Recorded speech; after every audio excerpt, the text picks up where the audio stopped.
Exercise 7th B of class +2।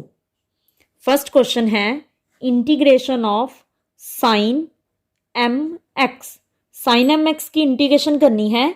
Sign की integration क्या होती है? Minus cos m x upon m x का डेरिवेटिव। जब भी एक्स की जगह एक्स्ट्रा कुछ आ जाता है तो हम अपॉन में डेरिवेटिव कर देते हैं। तो एम एक्स का derivative m into 1 plus c, तो that is equal to minus cos m x upon m plus सी।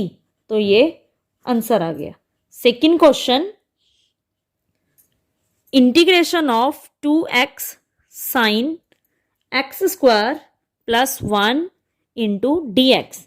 इसकी इंटीग्रेशन करने के लिए हम एक्स स्क्वायर प्लस 1 को टी पुट करेंगे। जब भी हमारे पास साइन के अंदर एक्स की जगह कुछ एक्स्ट्रा आ जाता है तो हम मोस्टली एक्स स्क्वायर प्लस 1 ऐसी टर्म को हम टी पुट कर देते हैं।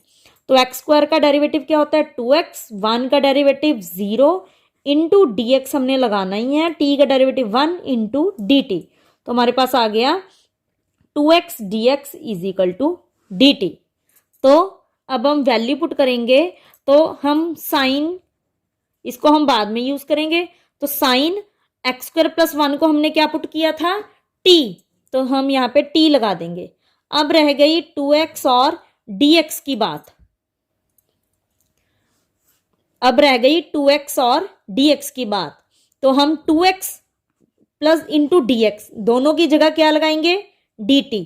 तो हमने दोनों की जगह 2x इंटू डी एक्स की जगह dt लगा दिया। साइन को वैसे ही रख दिया, एक्स स्क्वायर प्लस 1 की जगह हमने t पुट कर दिया। अब साइन t की इंटीग्रेशन क्या होती है? Minus of cos t plus c। तो हमने यहाँ पे t की वैल्यू पुट करनी है, that is x square plus 1 plus c। तो ये आंसर आ गया सेकंड का। Third, that is integration of e raise to power 2x plus 3 into dx। हमने इसकी इंटीग्रेशन करनी है। इसकी इंटीग्रेशन के हम दो तरह से करेंगे। एक तो पुटिंग मेथड से करेंगे।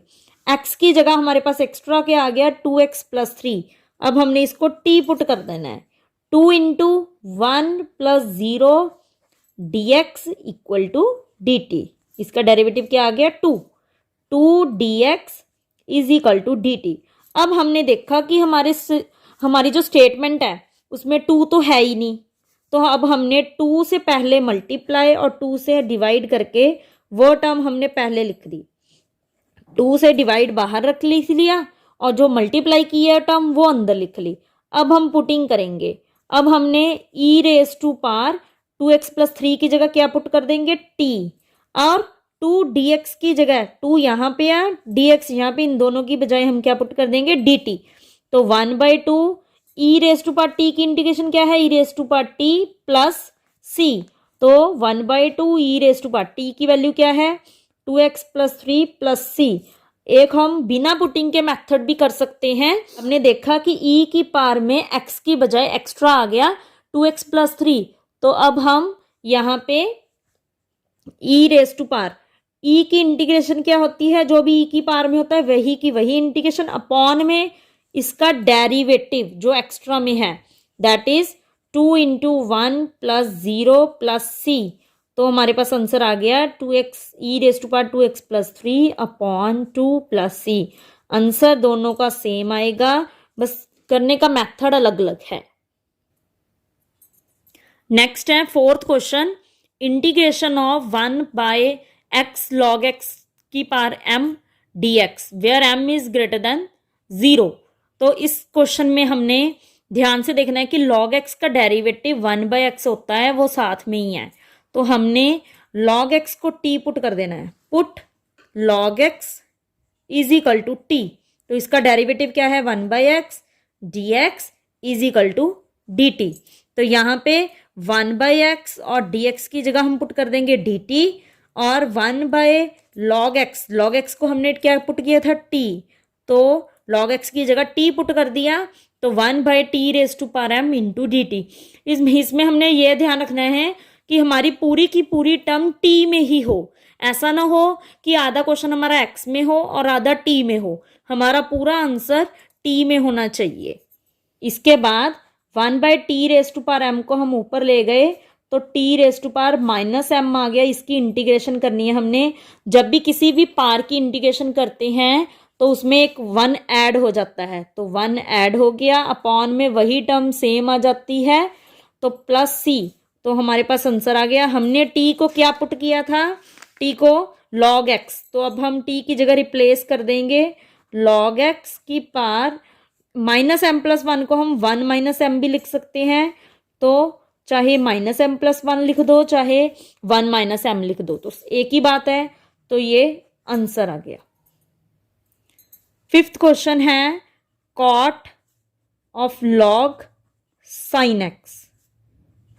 इसमें हमने ये ध्यान रखना है log sin x को t पुट करेंगे। कुछ कुछ क्वेश्चंस ऐसे होते हैं जिसको हम सॉल्वेशन के टाइम ही, मतलब प्रैक्टिस करके ही हमें पता चलता है कि किस टर्म को t पुट करना है। तो यहाँ पे हम log sin x को t पुट करेंगे, log के अंदर वाली टर्म डिवाइड में आ जाएगी, क्योंकि log x का डेरिवेटिव होता है 1/x, तो log ऑफ sin x का 1/sin x into sin x की जगह एक्स्ट्रा आ गया, x की जगह कुछ एक्स्ट्रा आ गया sin x, तो हम sin x का डेरिवेटिव करेंगे, that is cos x into dx, और t का डेरिवेटिव 1 होता है, इंटू dt, तो cos by sine that is cot x dx equal to dt। अब हम यहाँ पे वैल्यू पुट कर देंगे, हमारे पास यहाँ पे cot x है। अब हम cot x इंटू dx दोनों की बजाय क्या पुट कर देंगे, dt, और log sin x की बजाय हम क्या पुट कर देंगे, अकेला t। हमने ध्यान रखना है log sin x सारे को हमने t पुट किया था, तो सारे की बजाय t आ जाएगा, और cot x इंटू dx की जगह dt आ जाएगा। हमने ध्यान से पुटिंग करनी है, और हमने ये भी ध्यान रखना है कि dt यहाँ पे नहीं आना चाहिए, dt हमेशा लास्ट में आता है। तो t की इंटीग्रेशन क्या होगी, t²/2 प्लस c।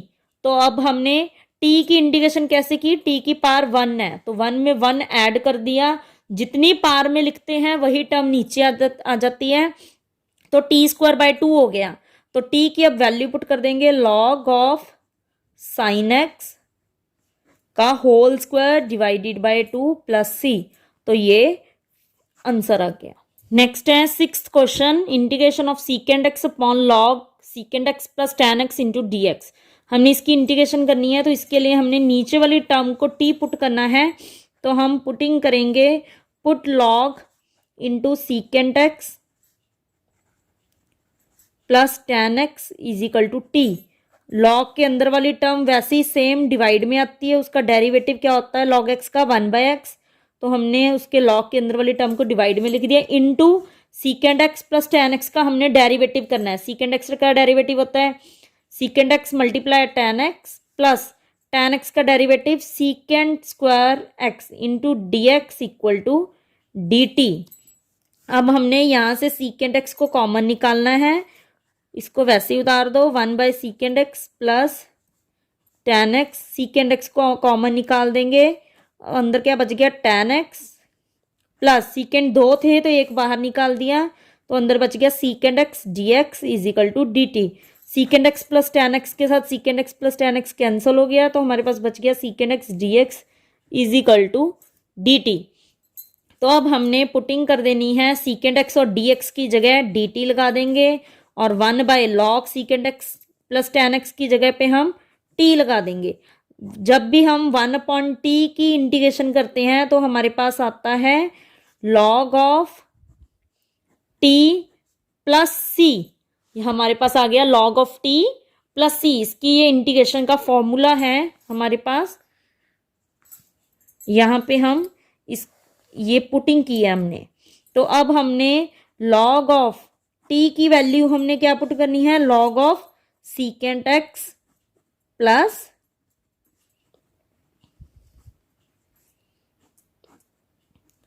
c, तो ये आंसर आ गया। 7th क्वेश्चन है हमारे पास, integration of x³ - 1 raised to power 1/3 into x raised to power 5 dx। इसमें हमारी एक टर्म की पावर फ्रैक्शन में आ गई। जब भी ऐसा होता है कि किसी की पावर फ्रैक्शन में आ जाती है तो मोस्टली हम उसी के अंदर वाली टर्म को टी पुट करते हैं। तो यहाँ हमने एक्स क्यूब माइनस 1 को टी पुट कर दिया, तो एक्स क्यूब का डेरिवेटिव 3x² और 1 का derivative 0 into d x equal to d t. तो अब हमने स्क्वायर वाली टर्म को बनाने के लिए हमने 5 को स्प्लिट कर दिया, 3 पावर अलग कर दी, 2 पावर अलग कर दी। तो इसके लिए हमने x cube minus 1 the raise to power 1/3 x cube, हमारे पास यहाँ पे आगे इसके आगे 3 भी है, तो हमने ये वाले 3 के लिए 3 से डिवाइड कर दिया और 3 से मल्टीप्लाई कर दिया। अब इसके बाद हमने पुटिंग करनी है 3x² इंटू डी एक्स की जगह हमने लिख दिया dt, और हमने एक्स क्यूब माइनस 1 की बजाय क्या लिख दिया t, क्योंकि हमने उसको t पुट करा था। और एक्स क्यूब की वैल्यू पुट करने के लिए हमने इसको राइट साइड पे ले गए, तो एक्स क्यूब की वैल्यू आ गई, यहाँ पे -1 था तो यहाँ पे +1 हो गया, तो एक्स क्यूब की वैल्यू आ गई t+1, तो t रेज टू पावर 1/3 आ गया, एक्स क्यूब की वैल्यू t+1, इन दोनों की बजाय dt आ गया। तो अब हमने t रेज टू पावर 1/3 और यहाँ पे t की वैल्यू क्या है 1, इसको एक बार इससे मल्टीप्लाई करनी है और एक बार 1 से मल्टीप्लाई करनी है। इससे मल्टीप्लाई किया तो ऐसा लिख लिया, और हमने 1 से मल्टीप्लाई किया तो वही टर्म सेम आ जाती है। तो यहाँ पे पावर 1 होने के कारण बेस सेम है, तो पावर्स ऐड हो गई, तो यहाँ पे पावर्स ऐड हो गए। तो इसके बाद हमने यहाँ पे इसका एलसीएम ले लिया, एलसीएम लिया तो हमारे पास पावर कितनी आ गई 4/3। तो ये वाली टर्म 1/3 को इससे भी मल्टीप्लाई करना है, इससे भी मल्टीप्लाई करना है। जब हमने पार की इंटीग्रेशन करनी है तो जितनी पार होती है उसमें 1 प्लस कर देते हैं, और डिवाइड में भी वही पार वाली टर्म लिखते हैं। प्लस हमने सेम इसी में किया, हमने 1/3 में 1 को ऐड कर दिया और डिवाइड में वही टर्म लिख दी +c। तो यहाँ पे हमने एलसीएम लिया तो t की पार कितनी आ गई 7/3, और यहाँ पे भी 7/3 आ गया। अब 3 के साथ ये वाला 3 कैंसल आउट हो गया। वैसे ही यहाँ पे हमने पार को सॉल्व किया तो यहाँ पे एलसीएम सॉल्व करके 4/3 आ गया, 3 के साथ 3 टर्म कैंसिल होगी तो हमारे पास ये वाली टर्म बच गई। तो अब हमने t की वैल्यू पुट कर दी एक्स क्यूब माइनस 1, तो ये हमारा आंसर आ गया। अब इसके बाद है 8th question, integration of square root of sine 2x into cos 2x dx। यहाँ पे हमने ध्यान से, नेक्स्ट है 8th question, integration of square root of sine 2x into cos 2x dx।